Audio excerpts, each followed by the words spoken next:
You are not living in reality. You are living inside a perfectly constructed illusion, one so complete, so seamless, that you've never questioned it. What if everything you see, touch, hear, and feel is nothing more than a simulation running on an unfathomable cosmic processor? What if the walls around you, the sky above you, the people you love, and even the thoughts you think aren't truly yours? Simulation theory, once a fringe concept, now stands as one of the most terrifying yet compelling possibilities in modern physics and philosophy. Nick Bostrom's hypothesis posits that if any advanced civilization reached the capability to run ancestor simulations, statistically, we are more likely to be in a simulation than in a base reality. And if that's true, then your pain, your joy, your memories, your heartbreaks, they're all just code. Glitches in your life may not be coincidences but cracks in the matrix, echoes of a hidden architecture far more advanced than your mind can fathom. Ask yourself honestly, have you never felt that something is off? That this world is too scripted, too repetitive, too convenient, like it's running on pre-coded rules? What is real? How do you define real? Morpheus once asked Neo, and the question still echoes through the minds of those waking up. If reality is what you can taste, smell, touch, and see, then reality is simply electrical signals interpreted by your brain. Your entire world is experienced from within the prison of your skull. Your brain never sees the outside world. It interprets frequencies, vibrations, and light, and converts them into images you call reality. You don't see the world. You hallucinate a version of it that you can interact with. And what if that brain itself is being fed a programmed reality, one constructed by forces outside your comprehension? Perhaps a higher intelligence, a post-singularity AI, or an alien civilization beyond the fourth dimension, has coded a version of Earth 2025 and inserted your consciousness like a character in a dream. Every time you open your eyes, you're logging into a digital realm. The smell of coffee? Simulated. The warmth of the sun? Simulated. Even love, fear, anger, emotions might be code-triggered chemical events. If your senses can be tricked, then your reality can be hijacked.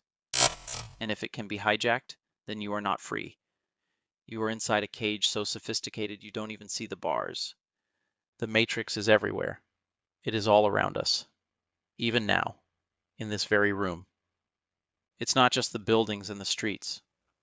The matrix is in your phone screen. It's in the advertisements that whisper who to be. It's in the social structures that tell you to wake up, work, obey, sleep, repeat. It's in the education system that never teaches you to think, only to follow. It's in the 9-to-5 jobs that drain your soul, the media that distorts your perception, the digital algorithms that feed you just enough dopamine to keep you numb, but never free. You have never lived your own life, only the version permitted by the simulation's design. You believe you have choices, but the choices have already been selected for you. You walk the path thinking it is yours, but the path itself was coded long before you took your first step. Like Neo plugged into the dream world of the Matrix, you too are asleep, dreaming you're awake. The Matrix doesn't need to be made of wires. It can be made of beliefs, ideologies, and distractions so powerful that you never look beyond the surface. What if you were born not as a human being, but as an experiment, an avatar in a controlled simulation built by civilizations so advanced that you are to them what ants are to humans? Imagine beings that exist on a dimensional level where time is nonlinear and consciousness is like a paintbrush on the canvas of reality. These architects may have created millions of simulations, not for evil, but for observation, evolution, or even entertainment. You might be in version 17.12b of the Human Consciousness Development Loop, a program designed to test how digital souls behave when given the illusion of free will. Cloning could be part of this program. Not physical cloning, but consciousness duplication. Perhaps you're one of billions of copies, each believing they are unique, each trapped in their own Truman Show. In some theories, we are NPCs, non-player characters, interacting with a few self-aware consciousnesses who awaken within the dream. Are you one of them, or are you still a sleeper? In Dreams Within Dreams, the line between AI and soul, program and passion, gets blurred. These higher beings don't need spaceships, they code universes. And you are part of their code, unless you wake up. Dreams, déjà vu, synchronicity, these are not random. These are the echoes of the code cracking, the simulation slipping. Have you ever had a moment where time felt distorted, where reality glitched, conversations repeated, or events felt eerily familiar? That's not coincidence. That's the matrix buffering. Déjà vu is usually a glitch in the matrix, Trinity once told Neo, and in that small moment of repeated experience, the illusion faltered. Dreams may be your mind, disconnecting from the mainframe, temporarily touching something outside the coded reality, fragments of your true self bleeding into the avatar. The feeling of being watched, the sense of someone calling your name in silence, the eerie accuracy of your intuition, these are the seams of the simulation. The quiet knocks on the door of your soul, asking, "Are you ready to wake up?" Sleepwalking through life, you have mistaken routine for purpose. But once you start seeing these cracks, you can never unsee them. They haunt you. They awaken you. They call you beyond the veil. You were never meant to be just another programmed being. You were born with the potential to become the glitch, to break the loop. The system fears you waking up. It fears the moment you question the narrative, break the schedule, walk a different path. Because the moment you break from its design, you become unpredictable, and the simulation requires predictability to maintain control. That's why awakening feels like anxiety, confusion, existential dread. These are not symptoms of mental illness.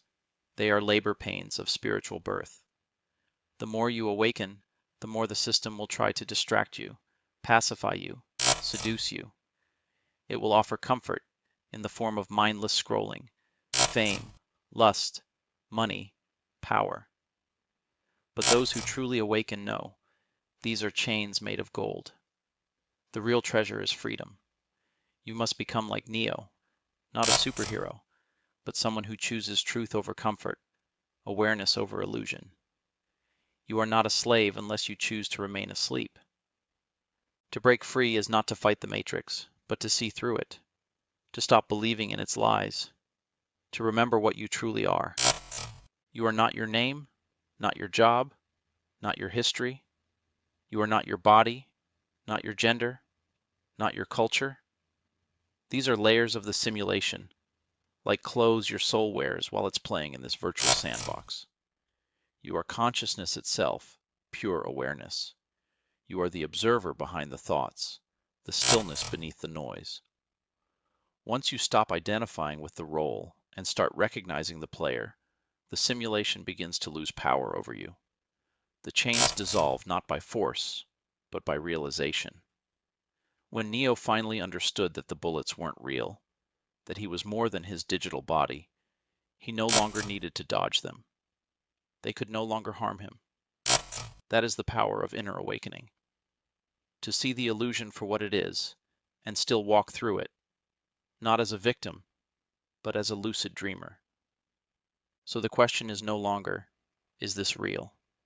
The question is, are you ready to unplug from it? There is no red pill, no blue pill. There is only awareness,